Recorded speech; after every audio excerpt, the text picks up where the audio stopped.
Recibe la pelota para el Málaga, va a ser Messi.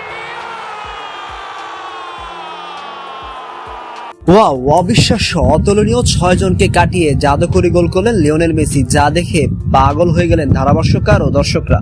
দর্শক, শুরুতেই penalty miss, তারপর আরো দুটি সুযোগ পেয়েও বাধা পেলেন লিওনেল মেসি। আত্মবিশ্বাসে কিছুটা ভাটা পড়েছিল, শেষ পর্যন্ত দারুণ এক গোলে রেকর্ড গড়ার পাশাপাশি আর্জেন্টিনাকে এগিয়ে দিলেন অধিনায়ক। 8 মিনিটে মেসি শট নেওয়ার জন্য এগিয়ে যান। গোল করতে পারলে বিশ্বকাপের ইতিহাসে সর্বকালের সর্বোচ্চ গোলদাতা হয়ে যাবেন। কিন্তু মেসি প্রমাণ করলেন যে তিনিও একজন মানুষ। তিনি শটটি পোস্টের ডান দিক দিয়ে বাইরে মেরে দিলেন। গোলরক্ষক ঠিক দিক অনুমান করতে পেরেছিলেন, কিন্তু তাকে কোনো সেভ করতে হয়নি। মেসির সামনে দারুণ সুযোগ ছিল 21 মিনিটে, তিনি কাট ইন করে ডি বক্সে ঢুকে পড়েন, কিন্তু আলাবা পেছন থেকে বলটি ছুঁয়ে দেন, তাতে বল স্লাগারের পায়ে লেগে বিপদমুক্ত হয়। অবশেষে ম্যাচের 38তম মিনিটে দুর্দান্ত এক গোল করলেন মেসি। আলমাদার কাছ থেকে বল পেয়ে মেদিনা সেটা এগিয়ে দেন মেসির কাছে। সঙ্গে সঙ্গে বাঁ পায়ের বুলেট গতির শট, অস্ট্রিয়ার গোলরক্ষক জায়গা থেকে নড়ারই সুযোগ পেলেন না, গোল হয়ে গেল।